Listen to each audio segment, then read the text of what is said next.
This is BIA, Becoming in Action, a space to explore the lifelong journey of growth as leaders, as professionals, and as human beings. Through honest conversations and lived experience, we evolve with courage and intention. Here's your host, Sandy Abear. Welcome to the podcast. Criticism is one of those words that carries weight before we even understand why. It tightens our chest. It makes us brace. It whispers, "You messed up.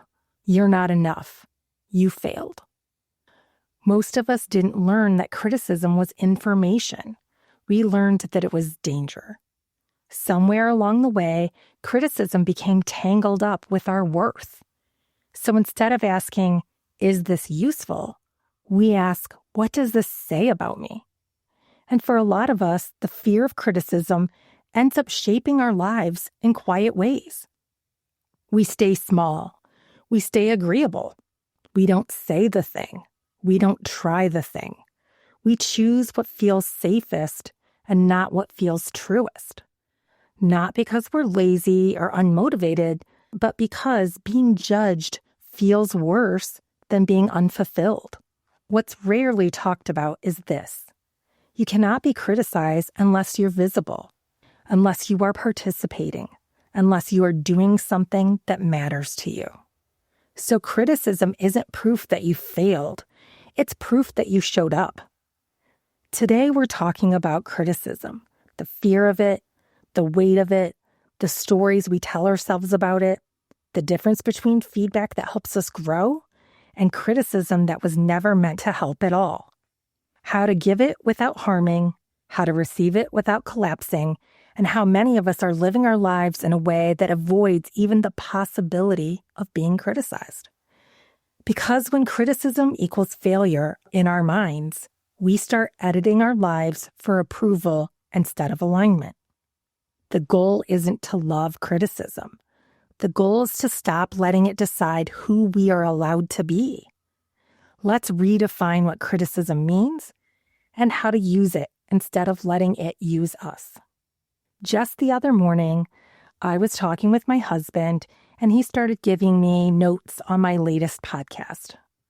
And I'm not going to lie, I started feeling a little bit picked on and defensive.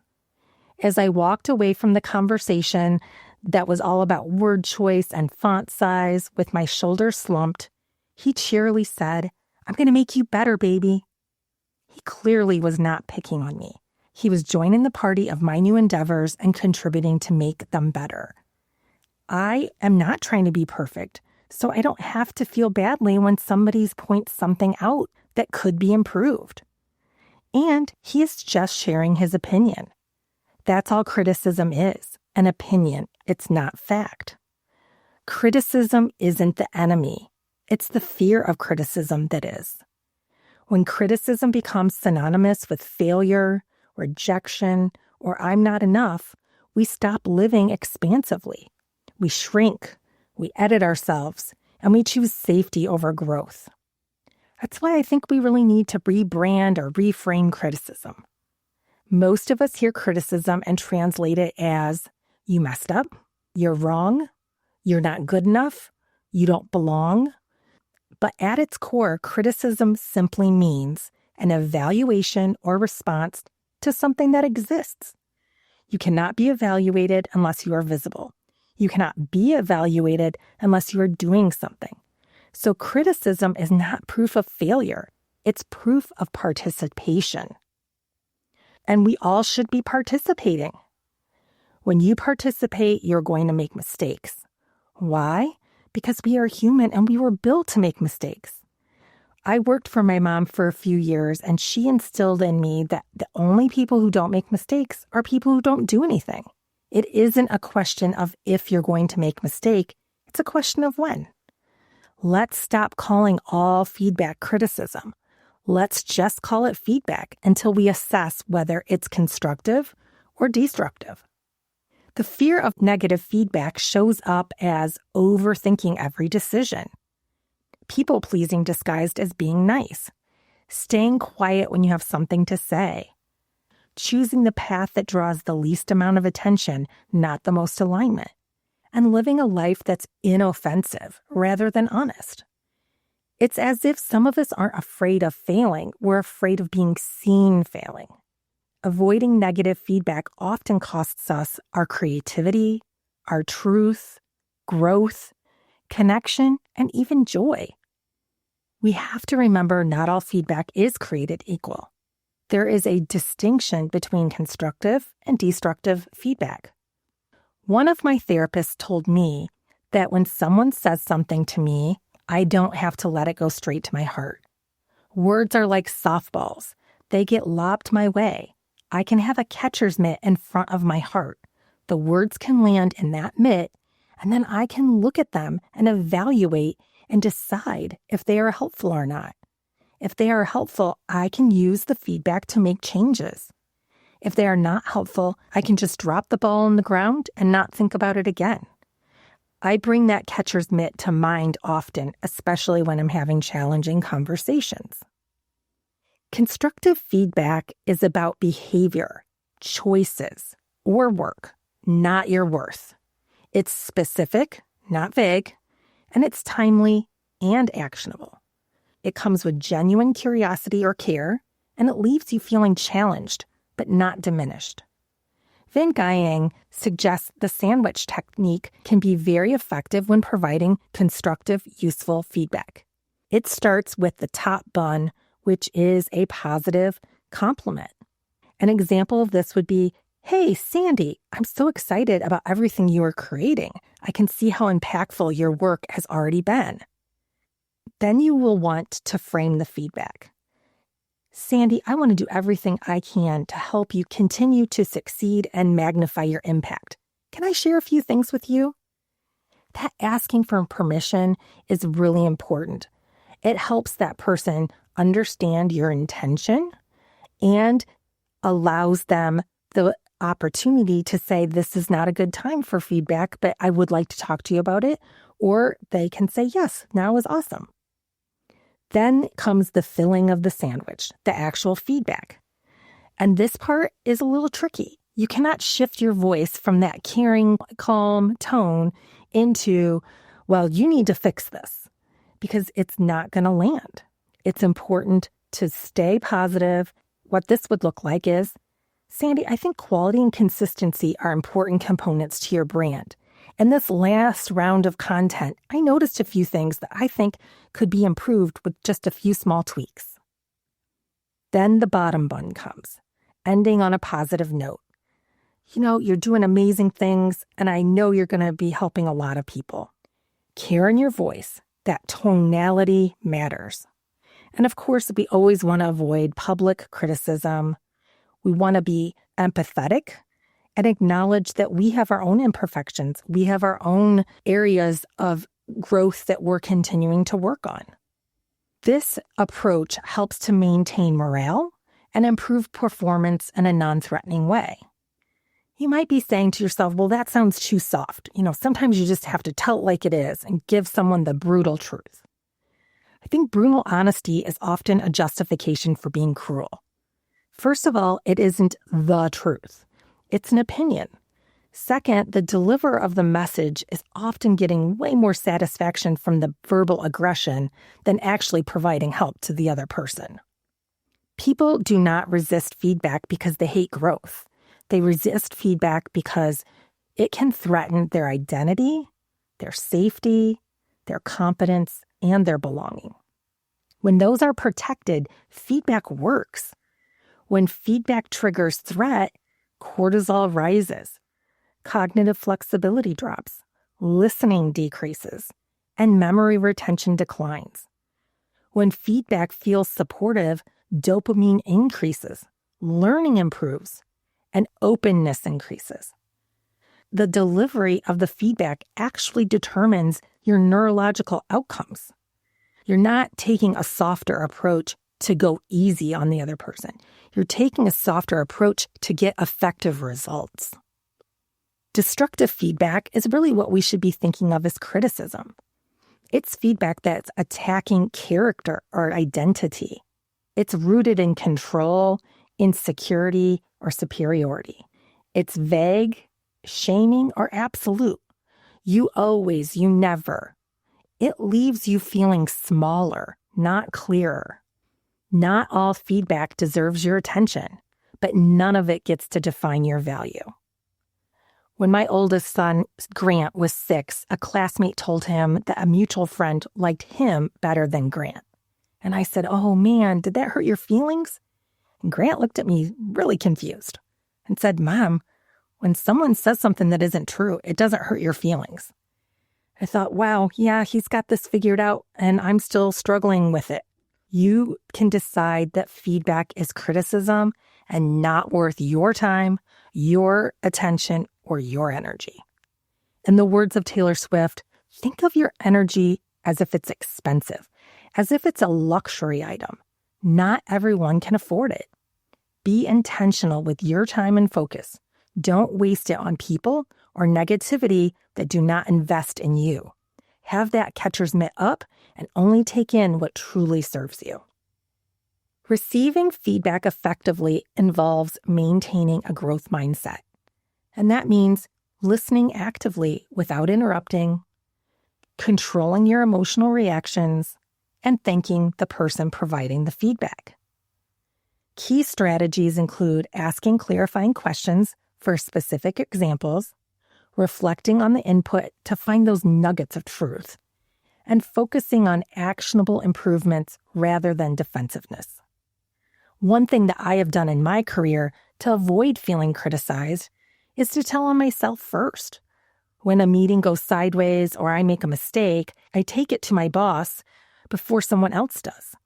It helps to demonstrate my self-awareness, and it also helps me say what happened and the steps I'm taking to avoid the situation in the future. It helps me feel more in control. Similar to this, Russ Laraway in the Radical Candor blog suggests asking for feedback proactively so you can set the timing and topic, making it easier to receive that feedback. I found this article very helpful. Another approach that he suggests is taking notes while receiving feedback. It can really help you stay focused and reduce your immediate emotional reaction. Don't get mad or defensive. Get curious. Calmly listen. If you feel yourself starting to get upset, it can be very helpful just to name the emotion in your own mind. Okay, Sandy, you're getting defensive.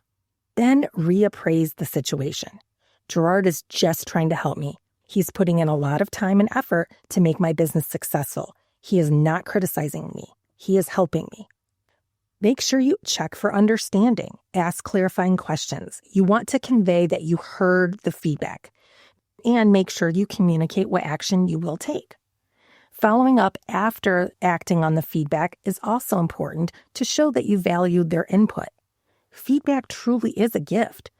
It's amazing when someone gives you their time and attention to notice what you are actually doing and evaluate it in a helpful manner. When they spend energy on telling you how to improve. We all have blind spots. We all get locked in our own perspective at times. And you can't adjust your behavior or your work product to improve if you don't see the need to tweak it. Feedback is about a moment, not your entire identity. I can let feedback inform me without letting it become me. How do you give feedback with integrity? Good feedback is offered in service of growth, not control. It's grounded in respect. It names the impact, not the intention, and it leaves space for a response. So before you decide to give feedback, really check your intentions and make sure that you are aligned. Connect before you correct is my motto. Connection has to be the priority. How we say it matters as much as what we say. The single most important thing to consider when discussing feedback is the relationship matters more than the words. People don't receive feedback based on what you say. They receive it based on how safe they feel with you and what they believe your intent is. If trust is low, even perfect feedback sounds like criticism. So there's no point in giving the feedback when trust is super low. You're better off working on the relationship first and then providing feedback. If trust is high, even imperfect feedback can be heard and used.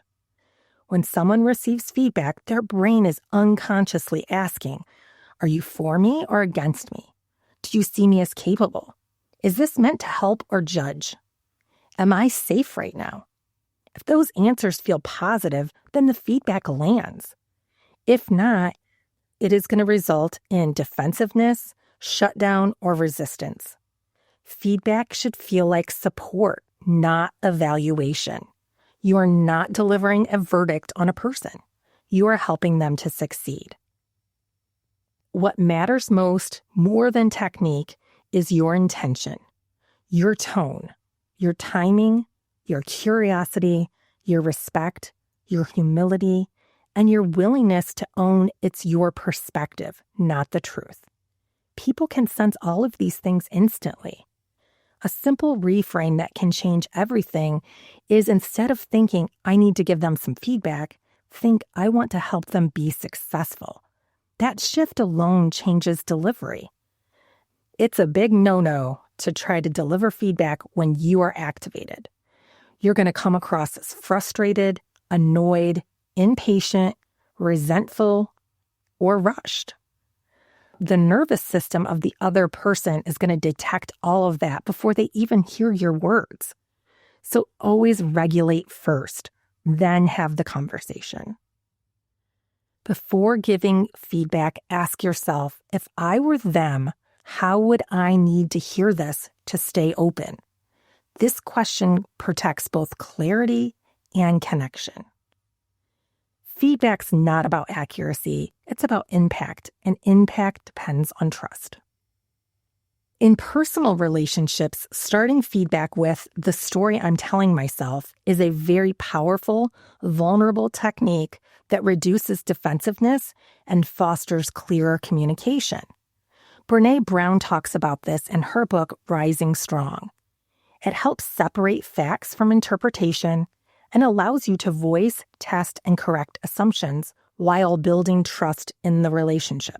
Why this works so well is it reduces defensiveness. You're sharing your feelings, not accusing the other person.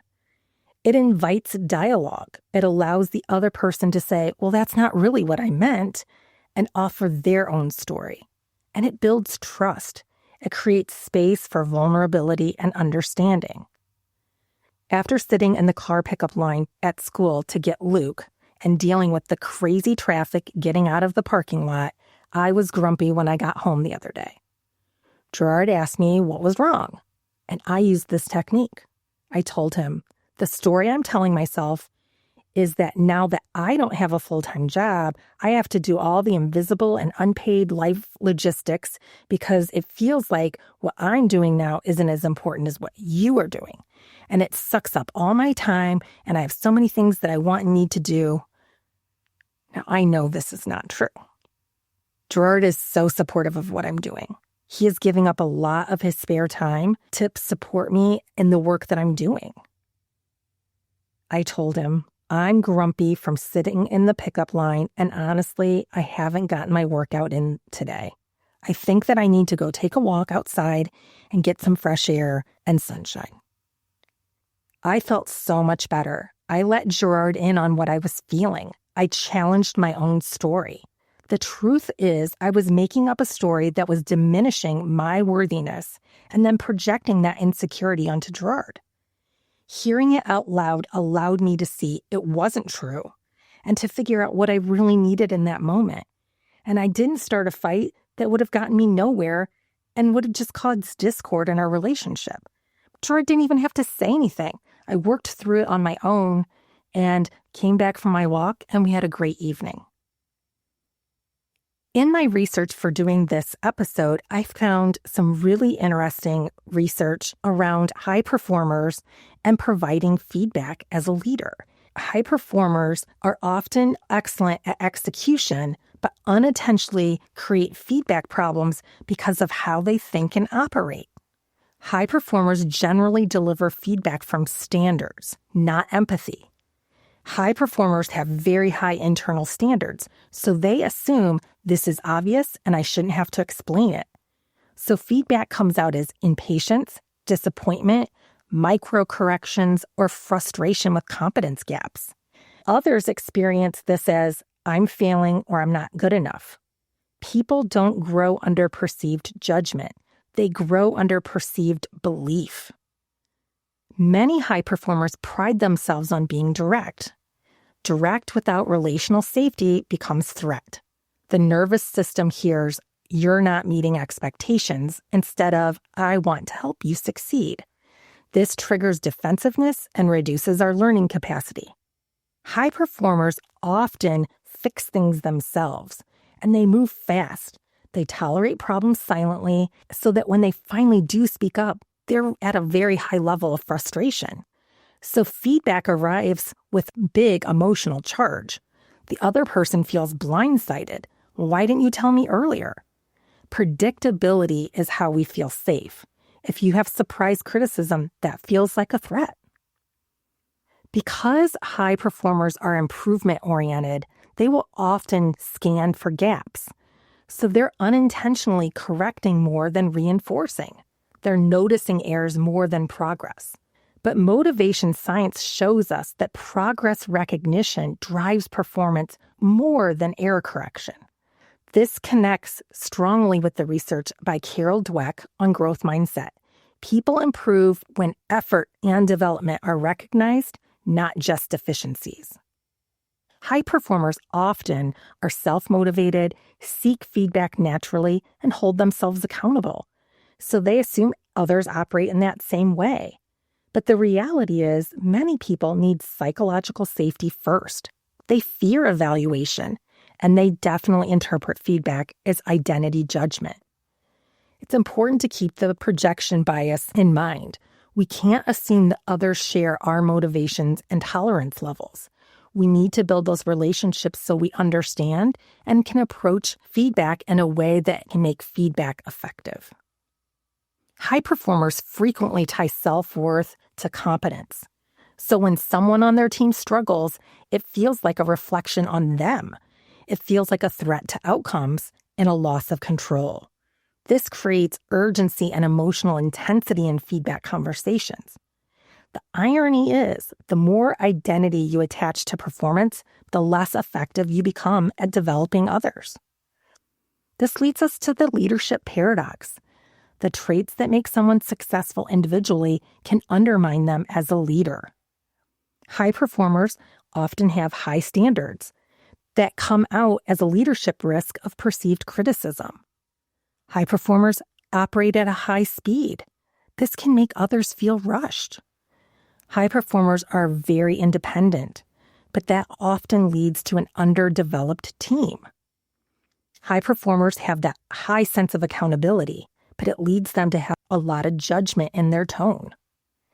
High performers are problem solvers, which can lead them to overfunctioning in the team. Leadership requires shifting from being the best performer to creating other performers. What would help them succeed more easily is the question that moves you from evaluator to developer. High performers often attribute mistakes to effort or competence deficits, but others experience mistakes as situational or unclear expectations. This misaligned attribution creates friction, and this is just the fundamental attribution error at work. We often feel like our actions are based on circumstances and other people's actions are based on their personality traits and who they are. High performers struggle with feedback not because they're bad leaders, but because they underestimate how much psychology, safety, and perception drive performance. So if you're a high performer or you interact with a high performer, you might want to try to keep these things in mind. Ultimately, we do need to change our relationship with feedback. What if feedback could become data and not a diagnosis, information and not an indictment, a conversation and not a verdict? The goal isn't to be immune to criticism. The goal is to be so rooted in who you are, criticism becomes feedback, not a threat. This week, I encourage you to take some time and reflect on where you might be avoiding action because you're afraid of being judged. Whose criticism you give the most power to and why? What would you try if criticism wasn't part of the equation? How do you respond to feedback? Defensive, dismissive, or curious? And what's one small way you could practice being more visible this week? Thanks for listening to Bia, Becoming in Action.